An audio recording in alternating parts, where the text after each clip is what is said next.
थोड़ा ध्यान देने योग्य विषय है। जिस समय सृष्टि का विस्तार हुआ था, भगवान विष्णु के नाभ से कमल उत्पन्न हुआ और कमल के ऊपर ब्रह्मा जी का उत्पन्न हुआ। इन्हीं ब्रह्मा जी के पुत्र थे अत्रि मुनि और इन्हीं अत्रि मुनि के पुत्र थे जिनका नाम था चंद्रमा। चंद्रमा इतने सुंदर थे पूरे विश्व में जिसका कोई ठिकाना नहीं था। आज इतनी सुंदरता पा करके चंद्रमा इतने खुश थे। उस खुशी के कारण चंद्रमा ने एक यज्ञ किया और यज्ञ का शुभारंभ करने के लिए सभी देवी देवताओं को निमंत्रण दिया है।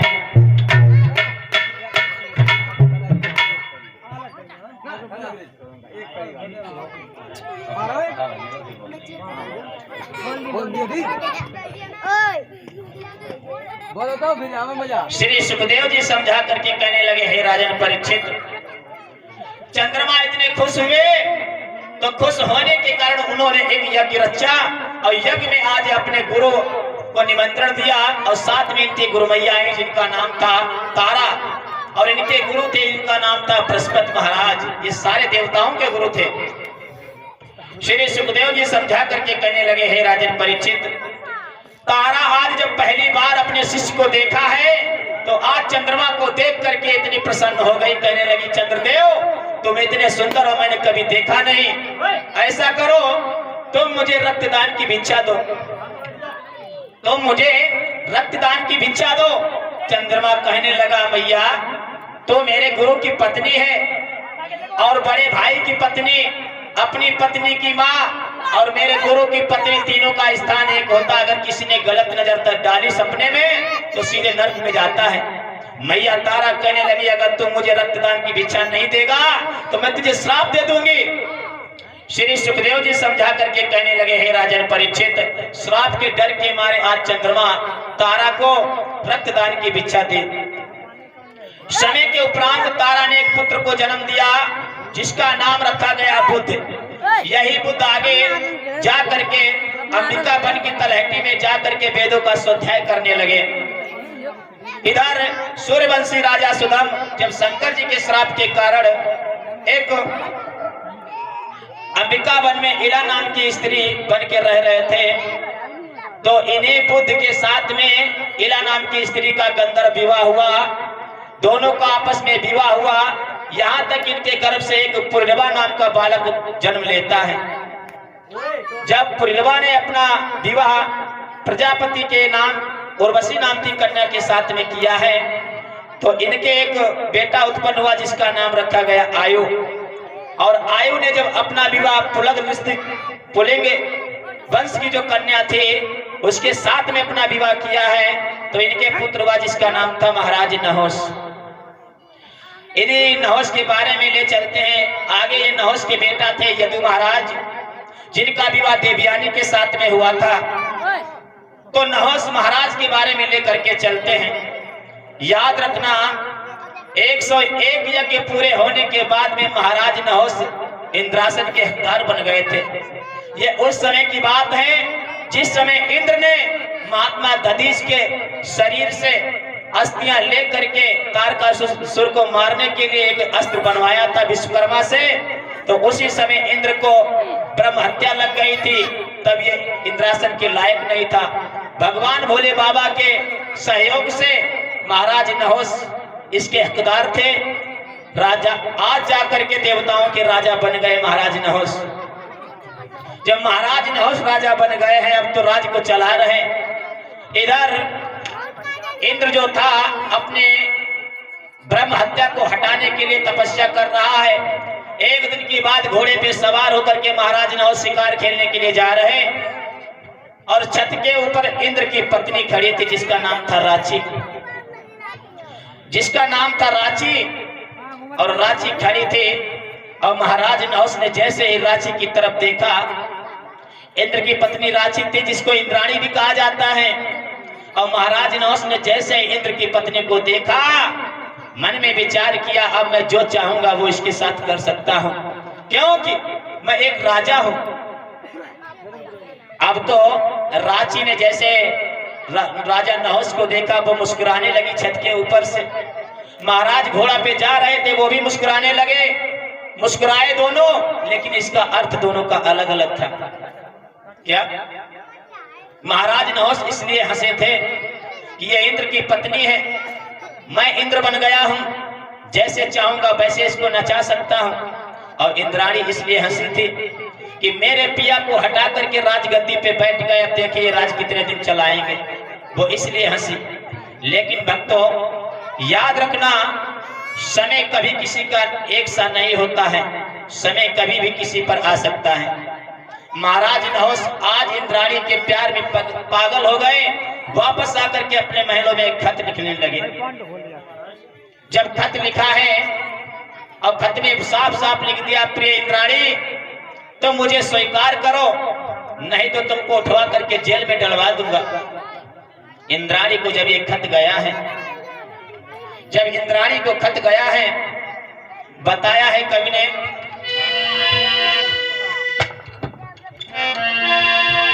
ये छोटी पूरी कामिनी सब ही विष की बेल,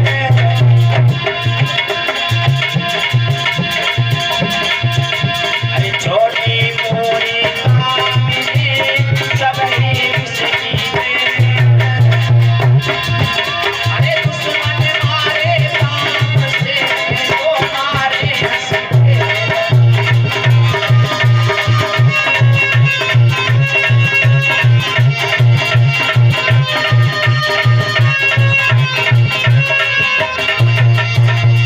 दुश्मन की औरत अगर तुमको देख करके हंस जाए तो ये मत समझना तुम्हारी भलाई के लिए हंस रही, वो हमेशा मौका देखती है कि अपने पिया के शत्रु को अपने पिया से कब छुटकारा दिलवाऊं, वो यही मौका देखेगी। लेकिन भोले भाले इंसान नहीं समझ पाते हैं। महाराज नहुस खत लिख के आज पहुंचाया है इंद्राणी के महलों में। इंद्राणी ने जैसे ही आज खत को पढ़ा, मन में विचार किया, लगता है महाराज नहुस को कफन की जरूरत आ पड़ी है, महाराज नहुस को कफन की जरूरत आ पड़ी है। उसी समय एक पत्र लिखा है इंद्राणी ने, क्या? हे राजा नहुस, मुझे तुम्हारी शर्त मंजूर है, लेकिन मेरी भी एक शर्त है। क्या? जिस डोले के ऊपर तुम रमण करने के लिए मेरे साथ चलोगे, उस डोले को सप्तऋषि अपने हाथों से बनाएंगे और कहार बन के सप्तऋषि उसमें डोली में कंधा देंगे, तब तो हम तुम्हारे साथ चलेंगे, अन्यथा नहीं जाएंगे। मन में विचार किया है और आज वो खत जैसे ही महाराज नहुस को इंद्राणी ने भेजा, अब तो खोपड़ी में कीड़ा रेंगने लगा महाराज नहुस के। कहने लगा, अब तो मैं राजा हूं, सप्तऋषि तो मेरी बात मानेंगे। अब तो इतना अंधा हो गया, उसे कुछ दिखाई नहीं पड़ा। एक इंद्रासन का हकदार आज पापी क्या करने के लिए जा रहा है। अंधो राति में और दिन में उल्लू,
हंस जाए तो तुम्हारी भलाई के लिए नहीं हंस रही है।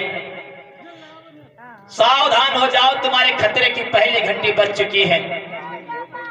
अगर जिस मनुष्य ने यह समझ लिया, समझो उसकी भलाई है, और जो इसके प्रेम में फंसता चला गया, समझो उसकी जिंदगी नरक में है।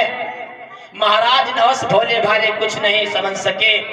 अब तो डोली में बैठ करके चले हैं महारानी रांची के पास में। महाराज नहुस जा रहे हैं, सप्त ऋषि कंधा लगाए हैं, सप्त ऋषि कंधा लगा करके जा रहे हैं, और उसमें अगस्त ऋषि भी थे और सभी ऋषि इसमें कंधा लगाए डोली में बैठे। महाराज नहुस सप्त ऋषियों से कह रहे, अरे जल्दी चलो, मुझे देर हो रही है, जल्दी चलो, सर्प की तरह जल्दी चलो। आज जैसे ही ये शब्द कहा, एकदम से अगस्त ऋषि कहने लगे, हे राजन, तू भोग करने के लिए इतना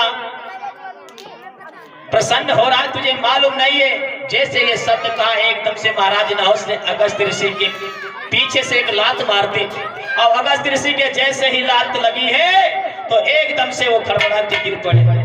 जैसे ही अगस्त ऋषि गिरे हैं, उसी समय श्री सुखदेव जी समझा करके कहने लगे, अगस्त ऋषि ने उसी समय महाराज नहुस को श्राप दे दिया, हे राजन, जिस स्त्री के चक्कर में तो इतना जोर होता जा रहा, जा मैं तुझे श्राप देता हूं, इसी डोली के अंदर तू अभी अजगर हो जा। देखिए महाराज नहुस, एक इंद्रासन को चलाने वाले महाराज नहुस एक नारी के चक्कर में आकर के आज अजगर बन गए। अब तो अजगर बने उसी डोली में तड़फड़ा रहे। बताया है कवि ने,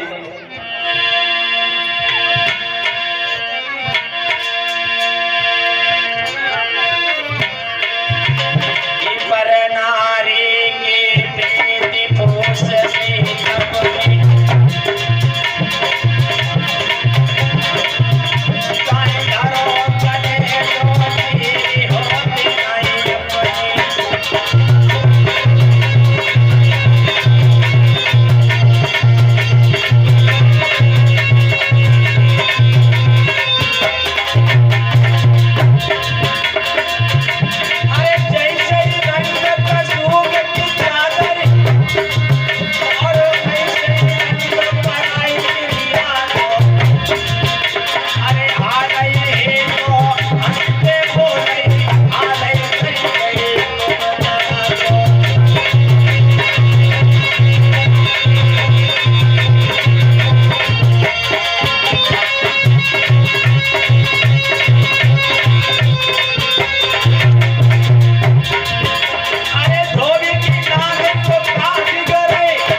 भाइयों, छोटी सी भूल के कारण महाराज नहुस अजगर बन गए, और अजगर बन गए डोली में पड़े आवाज लगा रहे मानुष भाषा में, प्रभु मुझे माफ कर दो, मैंने आपको पहचान नहीं पाया।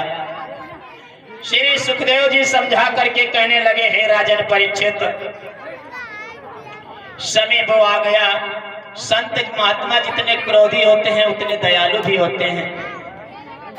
एकदम से अगस्त ऋषि कहने लगे, अगर तू अपने किए पे पछतावा हो रहा है तो जा, दिया हुआ श्राप वापस तो नहीं जाएगा, लेकिन मैं इसका निवारण बता रहा हूं। क्या? कहने लगे, जब महाभारत में पांचों पांडवा वनवास के लिए जाएंगे और धर्मराज से जब तो सवाल पूछेगा और उसका जवाब जैसे ही धर्मराज तुझे बता देंगे, उसी समय तुझे ज्ञान प्राप्त हो जाएगा, उसी समय तुझे मानुष रूप फिर से मिल जाएगा। महाराज नहुस कहने लगे, प्रभु मुझे पूछना क्या है? देखो सर्प तो बन गए, लेकिन मानुष रूपी भाषा में बात कर रहे महाराज नहुस। कहने लगे, राजन तूने छोटी सी गलती पे अगर तुझे ज्ञान होता तो तू ऐसा करता ही नहीं।